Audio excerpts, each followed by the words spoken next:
Shanti Shukla welcomes you. अभी अभी हम लोग जो लेके चल रहे हैं वो लेके चल रहे हैं अकाउंटिंग रेशियोज। अकाउंटिंग रेशियोज एक ऐसा टॉपिक है जो फार्मूला बेस्ड है। फार्मूला बेस्ड टॉपिक होने की वजह से सबसे बड़ी परेशानी स्टूडेंट्स की ये होती है कि उसको याद कैसे करें, तो फार्मूले कैसे बिना रटे आपके दिमाग में रह जाएं। इसके लिए मैंने पहले 2 एपिसोड बनाए हुए थे। एपिसोड 3 में मैंने रेशियोज का टाइप 1 लिया था, टाइप 1 पार्ट 1, यानी अभी टाइप 1 का और पार्ट आएगा। टाइप 1 में मैंने क्या किया, डीके गोयल के 5 क्वेश्चंस ले लिए। वो 5 क्वेश्चंस ऐसे थे कि उसमें बहुत सारे आइटम्स रखे हुए थे, बहुत सारी इन्फॉर्मेशन थी और उससे आपको करंट रेशियोज निकालने थे। अब हम करंट रेशियोज के अलावा date equity ratio, proprietary ratio, working capital turnover ratio, सारी इन्फॉर्मेशन हमारे सामने है। हम कैसे उस इन्फॉर्मेशन का इस्तेमाल करें और उसको अपने लिए इस्तेमाल करें, उसको एकदम एक्यूरेट अप्रोच लेके उसको अच्छी तरीके से तैयार करें, यही मेरी कोशिश रहेगी। तो ये जो एपिसोड 4 बन रहा है, नहीं एपिसोड 4 कहना नहीं चाहिए, ये कहना चाहिए टाइपोलॉजी टाइप 1 पार्ट 2। यानी अब हम लोग उसी इन्फॉर्मेशन से वर्किंग कैपिटल टर्नओवर रेशियो और भी proprietary ratio, date equity ratio, बहुत सारे जितने भी रेशियो हैं उनको हम देखेंगे। और साथ ही साथ दोस्तों, चैनल पे अगर आप नए हैं सब्सक्राइब कीजिए। सब्सक्राइब करेंगे तभी मज़ा आएगा। और मेरा ये आपको मानना है, अभी डिक्लेयर हुई हैं बोर्ड की डेट्स मई में एग्जामिनेशन आ रहे हैं। 4 महीने का टाइम हमारे पास बहुत है, अभी भी जनवरी शुरू हुई है। मैं पूरी ताकत के साथ, पूरी हिम्मत के साथ आपका पूरा के पूरा कोर्स निपटवाने की कोशिश करूंगा कि सारी चीज़ें आएँ और वो भी अच्छी तरीके से आ जाए। यानी जब अगर आप रेशियोज़ को छुए तो रेशियोज़ पूरा आ जाए, कैश फ्लो को छुए तो कैश फ्लो पूरा आ जाए, पार्टनरशिप को छुए तो पार्टनरशिप पूरी आ जाए। केवल बोल के नहीं होगा, करके दिखाना होगा। करके दिखाते हैं, नया एपिसोड शुरू करते हैं। दोस्तों, ऑपरेटिंग रेशियो एक प्रॉफिटेबिलिटी रेशियो है और बहुत डिफ़िकल्ट समझा जाता है, क्योंकि इसको समझने के लिए सबसे पहले हमें क्या चीज़ समझनी ज़रूरी है। हमें ये चीज़ ज़रूरी है कि डायरेक्ट एक्सपेंसेस क्या होते हैं, इसके बाद इनडायरेक्ट एक्सपेंसेस में भी ऑपरेटिंग कौन से होते हैं और नॉन ऑपरेटिंग कौन से होते हैं। सबसे पहले हम यही समझाएंगे आपको। देखिए, ये है ट्रेडिंग अकाउंट। ट्रेडिंग अकाउंट में ये इस समय मैं हॉरिजॉन्टल बना रहा हूँ। इस समय कंपनीज में वर्टिकल फॉर्मेट आ चुका है, लेकिन वो समझने के लिहाज से आपके लिए डिफ़िकल्ट होगा। इस वजह से मैं इसको हॉरिजॉन्टली ले रहा हूँ।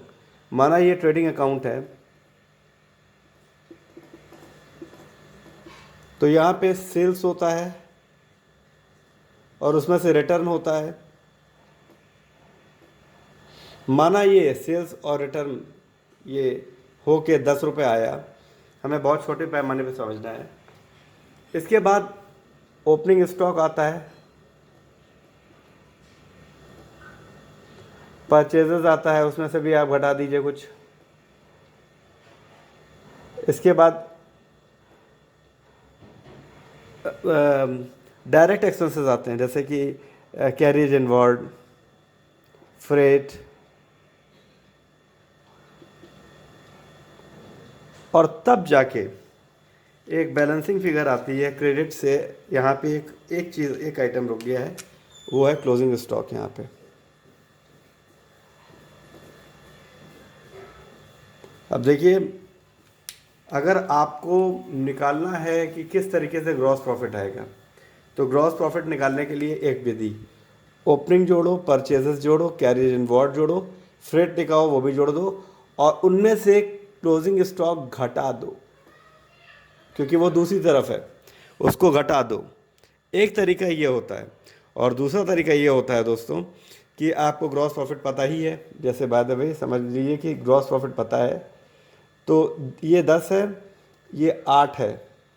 तो अगर 10 में से 8 घटा दिया तो CRFO का मतलब है जो सामान बेचना है। RFO का मतलब है रेवेन्यू फ्रॉम ऑपरेशन। जो सामान बेचना है उसकी कॉस्ट क्या है, वो CRFO कहलाता है। तो 10 में से 8 गया तो CRFO 2 बचेगा।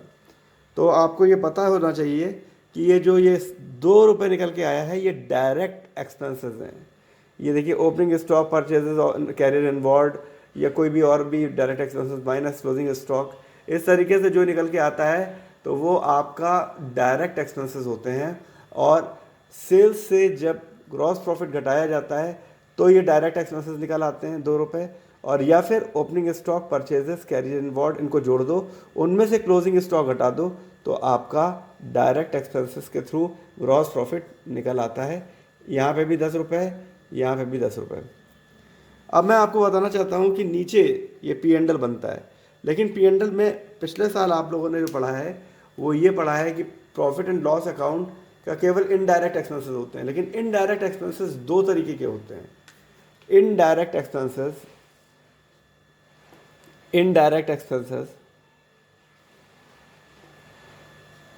दो तरीके के होते हैं। एक कहलाता है ऑपरेटिंग। ऑपरेटिंग का मतलब होता है selling and distribution,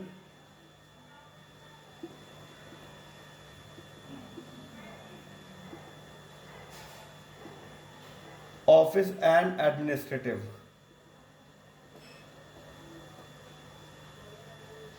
office and administrative. सीधी सी बात है, ये कहलाते हैं, ये इनडायरेक्ट एक्सपेंसेस में ऑपरेटिंग एक्सपेंसेस कहलाते हैं। क्या कहलाते हैं ये? Operating expenses. इनका नाम क्या है? इनका नाम है ऑपरेटिंग एक्सपेंसेस। इनका नाम है ऑपरेटिंग एक्सपेंसेस। और कुछ दोस्तों नॉन ऑपरेटिंग एक्सपेंसेस होते हैं। नॉन ऑपरेटिंग एक्सपेंसेस होते हैं जैसे कि loss on sale of machine,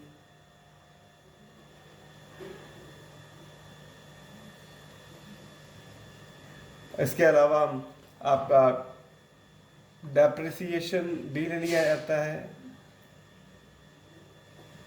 provision for tax ले लिया जाता है। ये क्या ये है दोस्तों? मैंने कुछ एग्जांपल दिए। ये ऑपरेटिंग एक्सपेंसेस है, ये नॉन ऑपरेटिंग है, नॉन ऑपरेटिंग।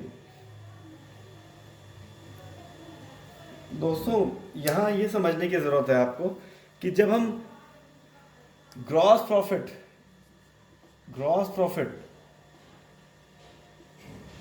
8 रुपए से केवल ऑपरेटिंग एक्सपेंसेस, मान लिया हमने ऑपरेटिंग एक्सपेंसेस, ये ऑपरेटिंग एक्सपेंसेस 2 रुपए आते हैं, तो जब हम ग्रॉस प्रॉफिट से ये ऑपरेटिंग एक्सपेंसेस घटाएंगे तो यहां ऑपरेटिंग प्रॉफिट निकल के आएगा, ऑपरेटिंग प्रॉफिट। और ऑपरेटिंग प्रॉफिट कितना होगा? 8 में से 2 रुपए चला गया तो ऑपरेटिंग प्रॉफिट आपका आएगा 6 रुपए। आपको समझ में आ रहा है कि नहीं? ग्रॉस प्रॉफिट 8 रुपए है, और उस ग्रॉस प्रॉफिट में से आपने 2 रुपए सीआरएफओ के, 2 रुपए सेलिंग एंड डिस्ट्रीब्यूशन यानी डायरेक्ट एक्सपेंसेस के, इसको जोड़े तो आपका ऑपरेटिंग एक्सपेंसेस आया 6 रुपए। ये आपको समझ में आना चाहिए। हाँ तो दोस्तों ये है टाइपोलॉजी 1। टाइपोलॉजी 1 में होता क्या है? टाइपोलॉजी 1 में ढेर सारी इंफॉर्मेशन दे दी होती है, उसमें से 5 रेशियो इन्होंने कहा है, लिख के दिया हुआ है, उनमें से 3 निकाल लीजिए आप। ये बोर्ड का क्वेश्चन है।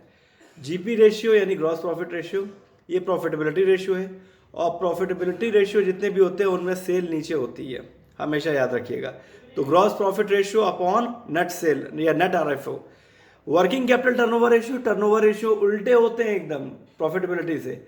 यहाँ पे सेल नीचे नहीं रखी आती, यहाँ पे सेल ऊपर रखी आती है। तो net RFO upon working capital, ये वर्किंग कैपिटल टर्नओवर रेशियो का फॉर्मूला होगा।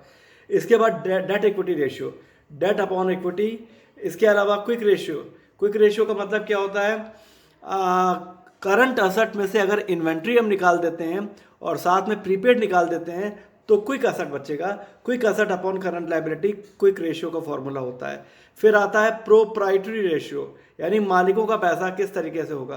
तो प्रोप्राइटरी रेशियो में proprietary total asset upon proprietary, ये आप नहीं, प्रोप्राइटरी रेशियो में।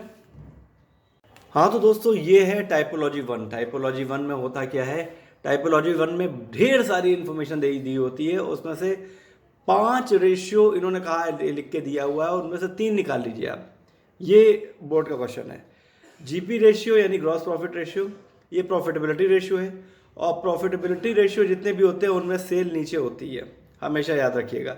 तो gross profit ratio upon net sale या net RFO. Working capital turnover ratio उल्टे होते हैं एकदम प्रॉफिटेबिलिटी से। यहाँ पे सेल नीचे नहीं रखी आती, यहाँ पे सेल ऊपर रखी आती है। तो net RFO upon working capital, ये वर्किंग कैपिटल टर्नओवर रेशियो का फॉर्मूला होगा। इसके बाद debt equity ratio, debt upon equity. इसके अलावा क्विक रेशियो का मतलब क्या होता है, करंट असेट में से अगर इन्वेंट्री हम निकाल देते हैं और साथ में प्रीपेड निकाल देते हैं तो क्विक असेट बचेगा। Quick asset upon current liability quick ratio का फॉर्मूला होता है। फिर आता है प्रोप्राइटरी रेशियो, यानी मालिकों का पैसा किस तरीके से होगा। तो प्रोप्राइटरी रेशियो में प्रोप्राइटरी का मतलब इक्विटी का मतलब होता है मालिकों का पैसा। प्रोप्राइटरी का मतलब क्या होता है, प्रोप्राइटरी का मतलब होता है मालिकों का पैसा। किस तरीके से देखा जाता है वो मालिकों का पैसा, वो इक्विटी शेयर हो सकता है, वो प्रेफरेंस शेयर हो सकता है, वो रिजर्व एंड सरप्लस हो सकता है, और तो और असेट की तरफ अगर कोई एक्सपेंडिचर है तो उसको हम डिडक्ट करके प्रोप्राइटरी यानी कि इक्विटी निकालते हैं। और इसका फॉर्मूला होता है प्रोप्राइटरी अपॉन टोटल असेट या इक्विटी अपॉन टोटल असेट या share holder fund upon equity asset. तो इतना तो हम लोगों ने जाना। अब हम पांचों शेयरों को, जब अगर इस टाइप की इन्फॉर्मेशन हो, टाइपोलॉजी 1 हो, हम उसे कैसे क्वेश्चन टेकअप करेंगे, अब हम उसको अगले चरण में ये बताने जा रहे हैं। टाइपोलॉजी 1 में जैसा कि हम लोग जानते हैं कि बहुत सारी इन्फॉर्मेशन दी गई है। यहाँ पे दिया गया है रेवेन्यू फ्रॉम ऑपरेशन 6 लाख रुपए, ओपनिंग इन्वेंट्री 5,000 रुपये। अगर आप लोगों को लिखना हो तो क्वेश्चन लिख लें, रेवेन्यू फ्रॉम ऑपरेशन 6 लाख रुपए, ओपनिंग इन्वेंट्री 5,000 रुपये, purchases 2,55,000, 2,55,000, carrier inward 5,000, closing inventory 50,000, 12% debenture 1,50,000, 9% preference share 1 lakh, equity share capital 3 lakh, securities premium reserve 50,000 rupee, trade receivables 1,50,000, current liability 1,80,000, 13% term loan 75,000, employ benefit expenses 60,000। दोस्तों, रेवेन्यू फ्रॉम ऑपरेशन हमें पता है कि ये direct expenditure का part है, trading account के credit में आता है। और रेवेन्यू फ्रॉम ऑपरेशन का मतलब आजकल सेल होता है। पहले इसका नाम सेल था, अब रेवेन्यू फ्रॉम ऑपरेशन हो गया है। ये नई टर्मिनोलॉजी है। अभी अगर देखिए जीपी रेशियो की बात करेंगे तो जीपी रेशियो में ही यहाँ पे एक ट्विस्ट है, बहुत तगड़ा ट्विस्ट है। आप ज़रा इसको देखिए। जीपी रेशियो में सीधे सीधे आपने रेवेन्यू फ्रॉम ऑपरेशन दिया था, सीधे जीपी दी आ सकती थी और हमारा काम बहुत आसान हो जाता। हम जीपी ऊपर रखते और नेट सेल से घटा देते, नेट सेल डिवाइड कर देते। लेकिन यहाँ पे इन्होंने जीपी निकालने की कंडीशन बताई कि जीपी निकालें, तो हम ओपनिंग इन्वेंट्री ले लेते हैं। ओपनिंग इन्वेंट्री ये लेना ज़रूरी है हमारे लिए, प्लस परचेजेस ले लेते हैं, प्लस कैरियर इनवॉर्ड ले लेते हैं,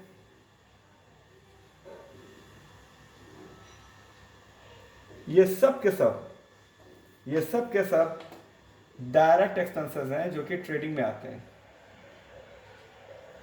और क्लोजिंग इन्वेंट्री को माइनस कर देते हैं, माइनस क्लोजिंग इन्वेंट्री। और देख लेते हैं कि कोई और तो डायरेक्ट एक्सपेंसेस बाद में लिखा नहीं है। डिबेंचर वो तो आपका डेट का पार्ट होता है, इक्विटी शेयर कैपिटल वो तो आपका शेयर होल्डर फंड इक्विटी का पार्ट होता है, सिक्योरिटी प्रीमियम भी उसी का पार्ट होता है, ट्रेड रिसीवेबल्स ये करंट एसेट है, करंट लायबिलिटी भी दी गई है, और 13% टर्म लोन ये आपका और लोन है, लॉन्ग टर्म लोन है, जैसे डिबेंचर था वैसे वो भी है।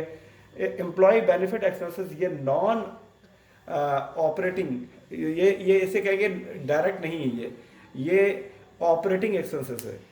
दो तरीके के एक्सपेंडिचर होते हैं जो कि P&L में हम लोग देखते हैं। एक होता है ऑपरेटिंग एक्सपेंसेस, यानी कि बिजनेस ऑपरेट कैसे करें, तो हम सैलरी देंगे, हम सैलरी देंगे, और बैड डेट्स हो सकता है, डेप्रिसिएशन हो सकता है। इसके अलावा नॉन ऑपरेटिंग में क्या होता है, loss on sale of machinery, tax payable, धीरे धीरे करके आप इससे आइडेंटिफाई करते रहेंगे। अभी हम लोगों ने क्या किया है कि CRFO का फॉर्मूला लिखा हुआ है upon net RFO। Net RFO हमारे पास पहले से ही एकदम मौजूद है, उसमें कुछ तिकड़म लगाने की जरूरत नहीं है। RFO में हम देखते हैं कि कौन कौन से RFO हम लोगों ने लिए। ओपनिंग इन्वेंट्री 5,000 रुपये की, परचेजेस यहाँ पे रिटर्न कहीं नहीं लिखा है 2,55,000, इसके बाद कैरेज इन बोर्ड 5000, इसके बाद minus closing inventory, 50,000 upon net RFO. Net RFO जो है आपका रेवेन्यू फ्रॉम ऑपरेशन 6 लाख रुपए दिया हुआ है।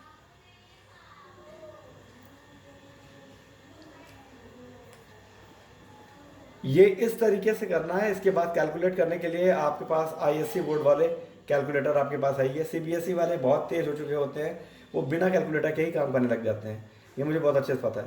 जैसे आप देखिए 5 और 2 55, 255 में 5 जोड़ दिया, 260 हो गया। 260 में 50 अगर हम जोड़ेंगे तो 260 में 50 जोड़ेंगे तो आपका 310 आ जाएगा, और 310 में 50 घटा देंगे, आपका 3,10,000 में 50 घटा देंगे तो आपका 3,10,000 में 50 घटाया 0,000 2,60,000 अपॉन 6 लाख। यहाँ 4 जीरो है, यहाँ से भी 4 जीरो उतार दिए, 26 अंदर लिखा, 60 बाहर लिखा, पॉइंट लगाया, एक ज़ीरो आ गया। और इस तरीके से हम इसको कैलकुलेट करेंगे। हम कैलकुलेट लेटर ऑन करेंगे, वीडियो बहुत लंबा हो जाएगा, नहीं तो हम दूसरे रेशियो पे चलते हैं, वर्किंग कैपिटल टर्नओवर रेशियो। दोस्तों, जैसे प्रॉफिटेबिलिटी रेशियो में आरएफओ हमेशा नीचे होता है, कोई भी ले लीजिए profitability ratio, GP ratio, NP ratio, operating ratio, operating profit ratio, सब में सेल नीचे होती है। एक आरओआई अलग से आता है जिसमें EBIT upon capital employed into 100 निकल के आता है।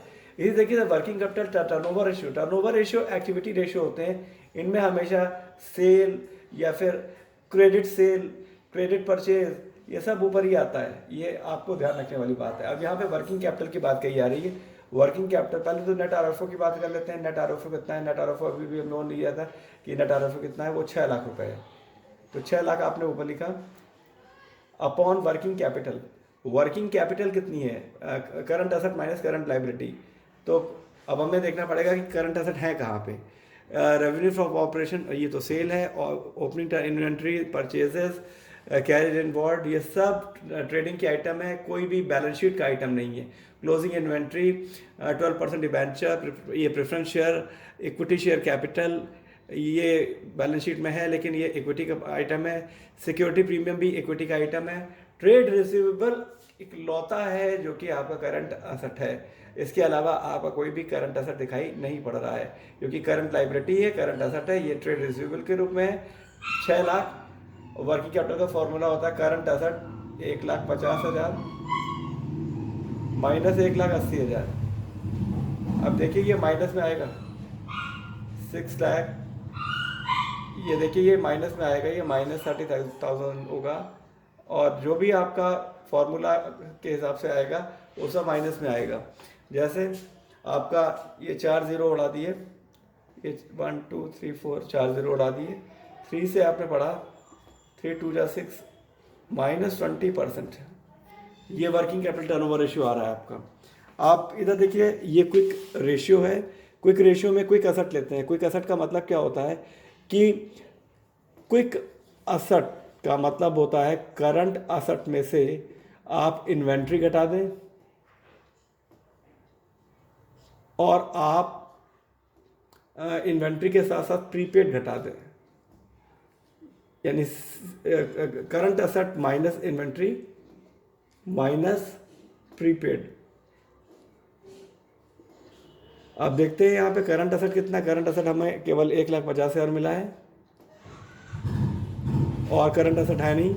माइनस इन्वेंट्री, इन्वेंट्री है कि नहीं, यहाँ पे देखना पड़ेगा कि इन्वेंट्री है कि नहीं। रेवेन्यू फ्रॉम ऑपरेशन ओपनिंग, ये ओपनिंग इन्वेंट्री दी गई है, क्लोजिंग इन्वेंट्री भी दी गई है, और क्लोजिंग इन्वेंट्री से ही हमें मतलब होता है। यहाँ पे माइनस 50,000 हम कर देंगे। इसके अलावा हम ये देखेंगे कि क्या प्रीपेड दिया गया है। 12% debenture, preference share, equity share, security premium, trade receivables, current liability नहीं, प्रीपेड यहाँ पे दिखाई नहीं पड़ता है। और अपॉन क्या होता है क्विक एसेट में? Current liability. करंट लाइबिलिटी कितनी है आपकी? करंट लाइबिलिटी है 1,80,000। तो यहाँ पे 1,00,000 अपॉन 1,80,000, इस तरीके से आपका रेशियो आ जाएगा 40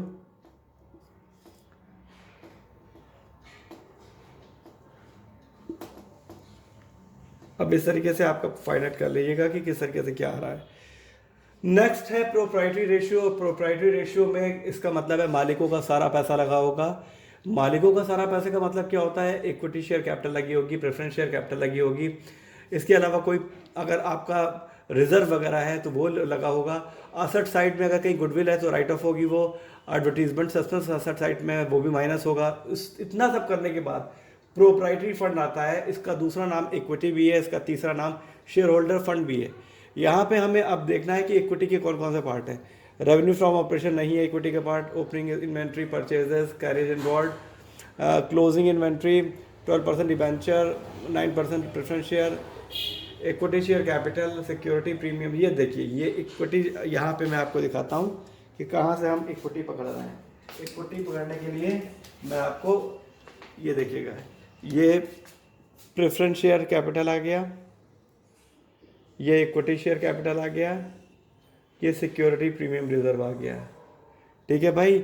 और ये डिबेंचर को अगर हम पकड़ेंगे, डिबेंचर को पकड़ने की ज़रूरत नहीं, टोटल असेट देखने की ज़रूरत पड़ेगी। टोटल असेट हम कैसे पता करेंगे, वो एक बात की बात है। सबसे पहले हमने इक्विटी पता कर ली है। इन तीनों चीज़ों को देखते हुए हमने इक्विटी पता कर ली है। तो इक्विटी देखने के लिए यहाँ पे बराबर लिखा है 1,00,000 रुपये, ये इक्विटी शेयर कैपिटल है, नहीं 1,00,000 रुपये प्रेफरेंस शेयर कैपिटल है, प्लस यहाँ पे इक्विटी शेयर कैपिटल है 3,00,000 रुपये, और सिक्योरिटी प्रीमियम में 50,000 की। अब हम टोटल असेट की बात करेंगे। टोटल असेट का मतलब क्या होता है कि जितने भी असेट आपको दिखाई पड़ रहे हों, या तो लाइबिलिटी साइड की सारी चीज़ें आपको दिखाई पड़ रही हों। लाइबिलिटी साइड में 3 चीज़ें होती हैं। एक होता है लाइबिलिटी साइड में इक्विटी यानी शेयर होल्डर फंड, इसके बाद होता है लॉन्ग टर्म डेट, और इसके बाद होता है शॉर्ट टर्म डेट। तो हमें अगर हमने इन तीनों चीज़ों को जोड़ दिया तो इक्विटी मिल गई, हमें बैलेंस शीट की इक्विटी मिल गई। ये कितनी है, 1,00,000, 3,00,000, 3, 1, 4,00,000, 4,50,000। तो इक्विटी आती है भैया 4,50,000 रुपये। अब टोटल असेट में इक्विटी के 4,50,000 तो आएंगे ही आएंगे। टोटल असेट में इक्विटी के 4,50,000 तो आएंगे ही आएंगे। साथ में डेट आएगा। अब यहाँ पे 2 डेट हैं। एक तो आपका 12% डिबेंचर, 12% डिबेंचर 1,50,000 है,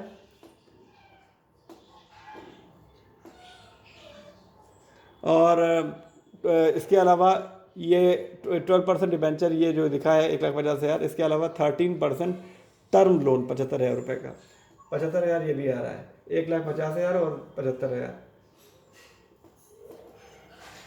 सब जोड़ देते हैं। इक्विटी डेट नहीं, अभी करंट लाइबिलिटी बाकी है भाई। 3 पार्ट होते हैं, तीनों पार्टों को मिला के यानी टोटल असेट टोटल लाइबिलिटी के बराबर टोटल डेट होगा। तो अभी भी हमें करंट लाइबिलिटी भी लेनी है 1,80,000 रुपये की, वो भी हमें भूलना नहीं है। तो आप यहाँ पे देखिए 0 हुआ, 0 हुआ, 0 हुआ, ये 5 हो गया, ये 8, 7, 15, 15, 5, 20, 25, 25, 5, 2, 4, 2, 6, 7, 8, 8,55,000। ये 8,55,000 रुपये का टोटल असेट आया है। और हमने निकाला कैसे, हमने असेट साइड का एक भी चीज़ नहीं देखी, हमने केवल देखने की ये कोशिश की है कि सारी हमारी इक्विटी 2 तरीके की इक्विटी थी यहाँ पे, प्रेफरेंस शेयर कैपिटल और इक्विटी शेयर कैपिटल और सिक्योरिटी प्रीमियम। इन तीनों चीज़ों को जोड़ा तो इक्विटी बनी। साथ में हमें टोटल असेट लेना है तो 13% टर्म लोन लिया हमने और डिबेंचर लिया, क्योंकि ये आपकी नॉन करंट लाइबिलिटी हो जाएगी। फिर इसके बाद करंट लाइबिलिटी ली 1,80,000 की। कुल मिला के आपका जो कैलकुलेट करके 4,50,000 रुपये का तो आपका क्या आया, इक्विटी पहले ही निकाल लिया था, proprietary fund, equity, share holder fund, proprietary ratio, ये 4,50,000 आया। और टोटल असेट निकालने के लिए हम लोगों ने इक्विटी तो ही ली, डेट लिए, डेट 2 थे, एक डेट डिबेंचर था, एक डेट आपका 13% टर्म लोन था, और इसके बाद करंट लाइबिलिटी। इन सबको जोड़ने के बाद तब जाके आया। अब इसको अगर आप कैलकुलेट कर लेंगे तो आपका आंसर आ जाएगा। आईएससी बोर्ड्स के लिए कैलकुलेटर है, मैं ऐसे भी यूं कैलकुलेट करके इसको लगा सकता था, आप खुद लगाइए। ये जितने भी क्वेश्चंस मैंने अभी भी टाइप 1 के लिए हैं, यानी टाइपोलॉजी 1 ये चल रहा है पार्ट 2, जितने भी क्वेश्चन लिए हैं वो सब के सब बोर्ड एग्जामिनेशन में आए हुए हैं। आईएससी बोर्ड, सीबीएसई बोर्ड, सारे बोर्ड से कलेक्ट करके अलग अलग तरीके के क्वेश्चंस मैं लगवाने की आपको कोशिश कर रहा हूँ।